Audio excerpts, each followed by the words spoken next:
This story begins with a person who transmigrated to ancient times, acquired a special system. It's called the downfall system, but the requirement for AccidentaIIy is that, as long as he causes the Qin dynasty to fall, he can immediately return to the modern era. However, due to a strange combination of circumstances, he did not realize that he was gradually pushing Qin dynasty, a nation on the brink of destruction, onto the path of becoming stronger. The imperial capital Emperor Tu Qianjun has passed away, and his fourth son AccidentaIIy has ascended the throne. However, AccidentaIIy was not the crown prince designated by Emperor Tu Qianjun. He was ignorant, incompetent, and immoral, known as a disgrace, yet he inherited the throne due to support from schemers. But at this moment AccidentaIIy is no longer that useless prince. Someone else has transmigrated into his body, and wondered why they are talking about AccidentaIIy the useless emperor.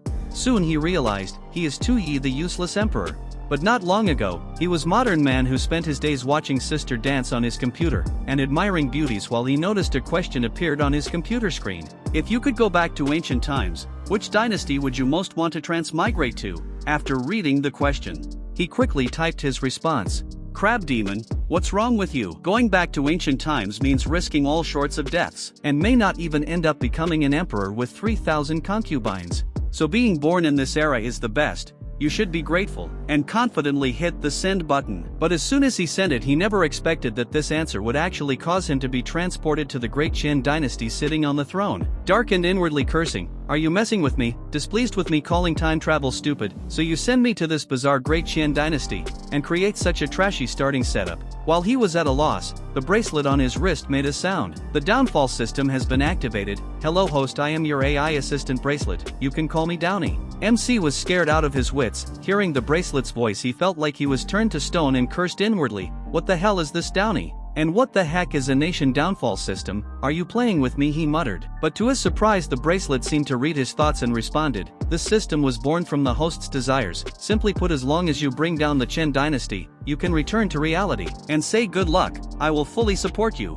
He wondered, everyone else who time travels will build a powerful nation reigning all over under heavens. But who would have thought that MC has to bring down the Qin dynasty to return to reality? This is the first time he's heard of such a bizarre setup. While MC was still stunned by this incomprehensible task, the beauty next to him looked at him with bewildered eyes, wondering why is this useless Prince AccidentaIIy suddenly zoning out. Before, whenever he saw her, he would show a loud smile, but today something feels off suddenly. AccidentaIIy turned his head around, staring intently at the woman's face, startling her. He looked at the woman. The system took over, starting to disseminate knowledge of this woman. This is Zhao Shu, the adopted daughter of Zhao Zhu, who gave her to AccidentaIIy as a concubine in the harem, to better monitor him. Not only did MC receive information about Zhao Shu, but all her related stats were displayed, just like in a game. Her stats are as follows: martial arts 32, flexibility 45, cutting 71, charm 90, conquest 35, and valor 44.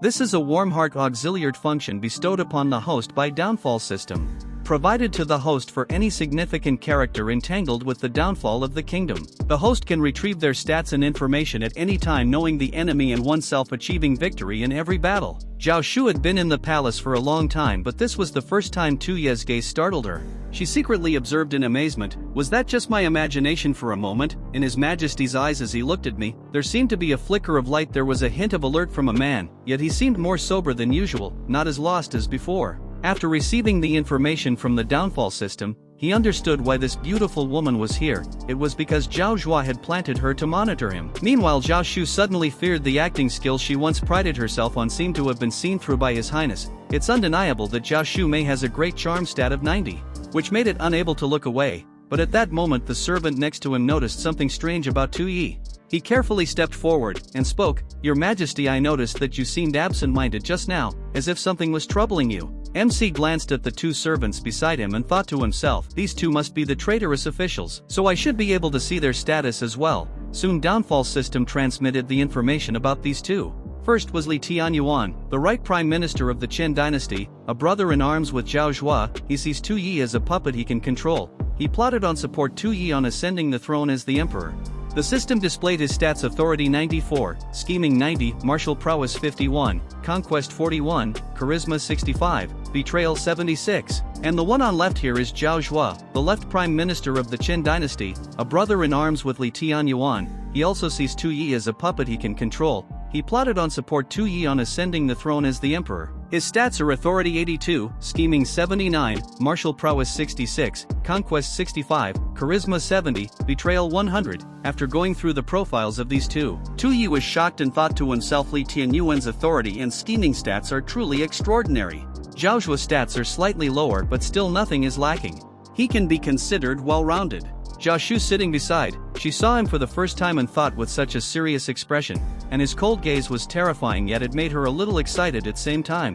Zhao Shu pointed the bone in his hand towards Yi, and called out, "Could it be that His Highness is worried about not being able to secure the throne?" MC spoke with annoying smile while regained his composure, raised a full cup of wine and drank it, while responded coldly, "No, I resent not being able to secure the throne sooner to hasten the fall of the kingdom." Zhao Shu suddenly looked at Yi differently, facing such a brazen provocation from her foster father without showing any emotion, since when has His Highness become so inscrutable? After hearing this answer, Zhao Shu stood up, pacing thoughtfully in the hall, and said, "Anyway, the imperial edict before the late emperor's passing was to have the crown prince who was leading troops outside, Su, to be the successor at this moment." Yi realized, so the crown prince appointed by the previous emperor is Su. It seems that he is not in the capital right now but is leading troops outside. No wonder these two dare to be so arrogant in the capital. Zhao Shu continued speaking, "Now we are defying the imperial edict, and preparing to support your highness to ascend the throne. Although he won't open the coffin to kill us, but Su was not so certain." As he spoke, the old man Zhao Shu slapped the late emperor's coffin forcefully. He slowly walked up to Yi and said, "Anyway, the news of the late emperor's death hasn't been spread yet. The imperial seal is in our hands now. Why don't we strike first, issue an imperial decree, and have Su buried with the late emperor?" Each word from Zhao Shu was filled with scheming desire. He targeted Yi, who was weak and easily convinced, in hopes of killing Crown Prince Su. But Zhao Shu didn't expect that Yi was very different now. After hearing his words, Yi had already calculated. "If I follow his plan and issue the decree to kill Su, I can secure the throne, but I might not quickly achieve the goal, and become like a puppet played by them." Right after the emperor's death, the two ministers he trusted most in life went against his dying wish, plotting to support a useless prince to ascend the throne, becoming a puppet for them to control the empire, having transmigrated here and not even being able to watch the show, and still being toyed with by these two old men. This kind of life MC doesn't want it even for a second. In his mind, he had no intention of following Zhao Shu's plan, but he also didn't know how to reverse the situation. The rebellious Zhao Shu handed the imperial seal in front of him. Suddenly MC grabbed the imperial seal, wanting them to kill him right then and end it all. Seeing Yi snatch the imperial seal from his hand, Zhao Shu angrily shouted, "Yi, what are you doing?" MC thinking as long as Yi dies, it would mean the downfall of the Qin dynasty, and this plan would end perfectly. "Come on, kill me now." Zhao Shu was afraid Yi would ruin things, so he immediately reached out to grab the imperial seal. Yi held the seal in one hand, and pushed Zhao Shu away with the other, shouting, "I am the emperor now. From now on the seal will be kept by me, and who lives and who dies will be decided by me." Yi had never dared to oppose Zhao Shu before, let alone speak so loudly. Witnessing this, Zhao Shu thought in shock, so the prince has always been a man who dares to face his foster father, like this. These are truly domineering words. Yi's voice was loud and decisive. His face was full of emotion, surprising even Zhao Shu. His body language was full of weight. What a bold man he is, as demonstrated in this moment by Yi. Zhao Shu gradually became fearful, so all those acts of uselessness by the prince before were all an act only. Now she realized. And now with the seal in his hand, he finally has the role most suited to his performance. On the contrary, now even the foster father can't be taken seriously. Zhao Shu began to threaten. "Brat, you're already arrogant before even ascending the throne. I had the power to help you rise, and I have the power to kill you." Yi held the seal with a provocative look, and replied, "Then do it, kill me now." He wasn't afraid of Zhao Shu, because the old man was just a man with a martial value of 77. Hearing Yi, Zhao Shu angrily rushed forward. "Fine, let's see how I crush you." Seeing the situation was getting out of control, Zhao Shu quickly ran over to pull Zhao Shu back. "Godfather, please calm down." The three of them quarreled, one provoked, one cursed, one tried to stop it. After a while, Li Tianyuan approached and softly advised, "You two please stop making noise, we all have the same goal, let's calm down."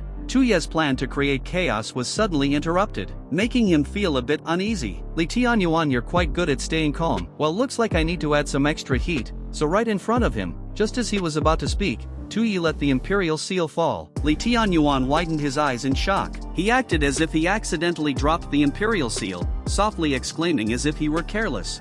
The imperial seal symbolizes the destiny and authority of the Qin dynasty. It's the emperor's command to the courtiers and a token of ruling the world. Qian King Tu Qianjun called himself Qian Yuan Emperor, implying that the Qin dynasty could last for generations. Breaking the imperial seal is a crime punishable by death. Provoking to this extent, Tu Yi didn't believe those two could endure it like this, and say, "Would you immediately kill me to complete the mission of a fallen nation?"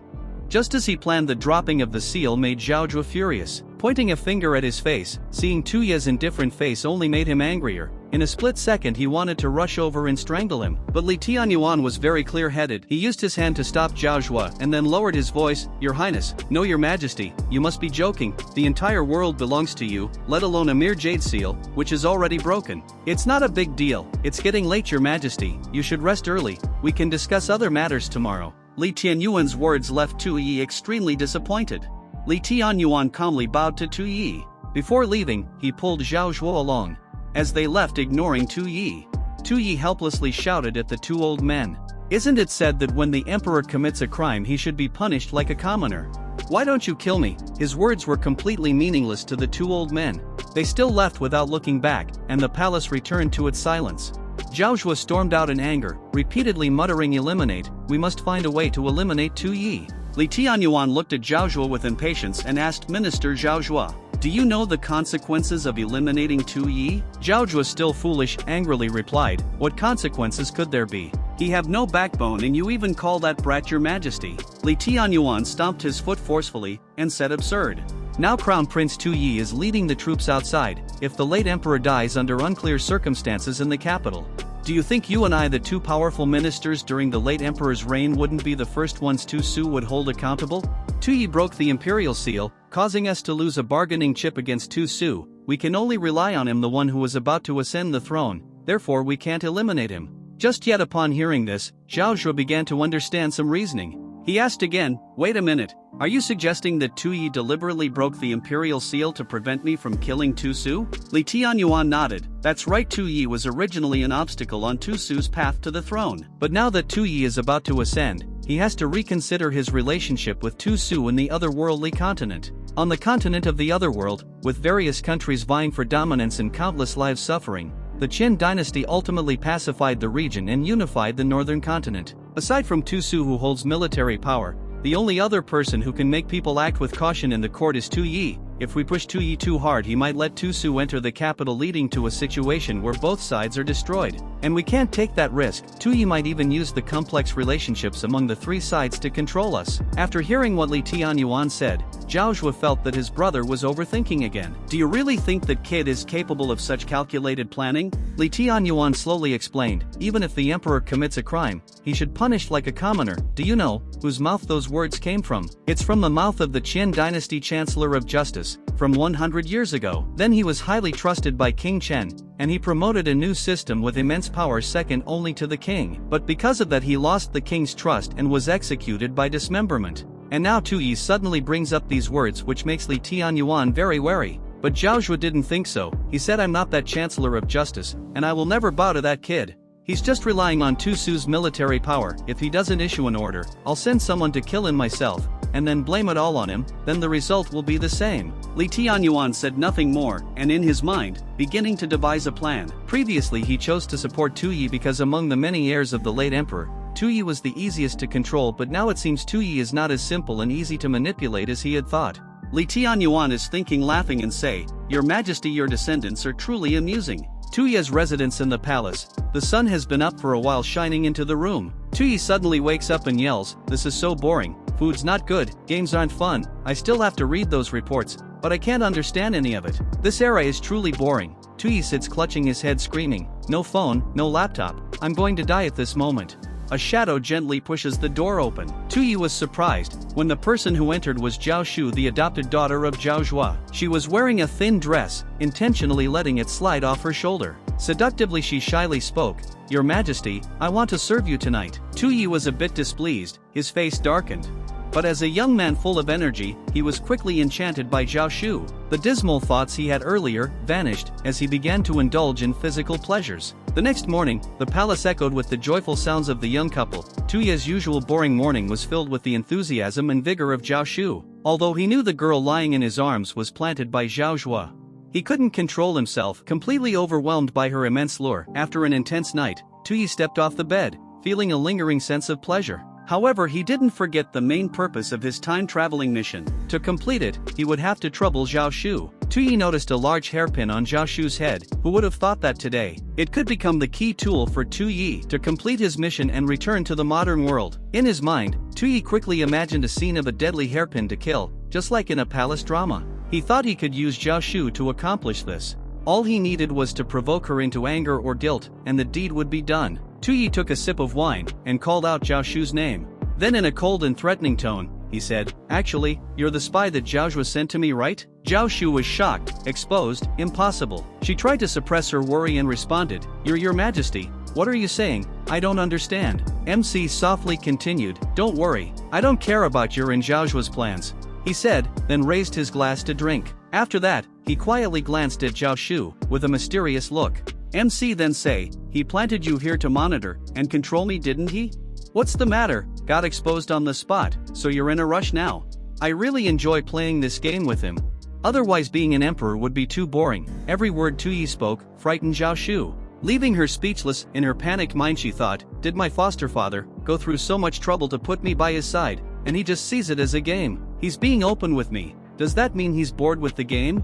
Now as she thought, Zhao Shu's hand nervously gripped the bedsheet. Seeing the girl in front of him scared, Tuyi knew he had succeeded in the first step. He continued to pour himself a large glass of wine, drinking while sighing, "This wine is a bit strong." After a few glasses, he pretended to collapse on the table, as if drunk intentionally, creating an opportunity for Zhao Shu to strike him down, hoping she would act quickly and not hesitate. After seeing Tuyi collapse on the table, she silently pulled out the hairpin from her hair, thinking that her identity was exposed, and she had lost her value to her foster father. So the only method to save herself is to kill Tuyi. She then holds the hairpin in her hand, slowly approaching Tuyi, preparing to carry out the assassination. Tuyi knows exactly what she's doing, but this is exactly what he wants. He doesn't even try to hide the smile in his heart, while he's vaguely waiting for Zhao Shu's attack. But Tuyi suddenly hears Downey's voice in his ear. The Fallen Nation system has completed its update. Downey will continue to assist in serving the host. Hearing Downey announcement, Tuyi blankly asks, "What the hell is this update? I'm about to complete the mission and return, so this update is meaningless." Downey continues to make the host's objective clearer. This update adds a national PowerPoint system, which integrates the Qin dynasty's politics military national power to points. The host only needs to reduce the national power points to complete the Fallen Nation mission. And by the way, current national power points stand at 1000. Tuyi suddenly feels he's been tricked. He thinks, wait a minute, does this mean that even if I get executed now, as long as the national power points don't drop to 0, it's considered a mission failure? Downfall system responds, with the host's current status, even death won't bring the points to 0. In his heart, Tuyi screams in panic, "Damn it, why didn't you tell me this earlier, and why is my life so worthless?"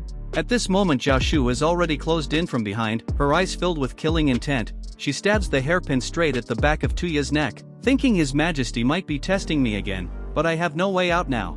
The hairpin thrusts forward with no way back. Tuyi suddenly turned to dodge the hairpin coming at him. He grabbed Zhao's wrist, holding the hairpin, stopping the attack. Zhao Shu panicked, her eyes wide open and filled with tears. Looking at Tuyi at this moment, she was very scared. Realizing that she had been played by His Majesty's acting again, she couldn't successfully attack. Meanwhile, Tuyi in relief. Thankfully he had quickly stopped the danger, as Downfall system had warned him that a delay would have been fatal. Zhao Shu's true identity was exposed, and she bit her lip. Her hand struggled to break free from Tuyi's grip. Once again she wanted to attack. As long as there was a chance, she was determined to stab Tuyi. But what no one expected was that she suddenly lost her footing. Zhao Shu's face was filled with fear. At this moment her entire body involuntarily fell backward. At this time Zhao Shu's expression was full of unwillingness, and tears fell down her cheeks. Tuyi looked at her with disdain. As a person with only a 55 martial arts rating, your sister failed to steal and even tried to kill someone, that's a bit reckless. He snatched the hairpin and pointed it back at Zhao Shu, saying, "You were too hasty, just a few of my words stirred up your killing intent. You're not a qualified spy at all." He grabbed Zhao Shu's chin. Zhao Shu was speechless, her tears continued to fall. Her assassination plan had failed, and now she was about to face death. In her panic the scene suddenly changed. Where is this place? Could it be that she was silenced by His Majesty, and now descended to the afterlife? In this moment of panic a familiar voice suddenly came from behind. "Zhao Shu, have you taken care of the matter I asked you to handle?" She startled and turned around, her eyes filled with fear as she saw her adoptive father appear. Zhao Zhuo looked at her with bloodshot eyes, his voice hissing through gritted teeth with rage. "You couldn't even handle this small matter. I must punish you."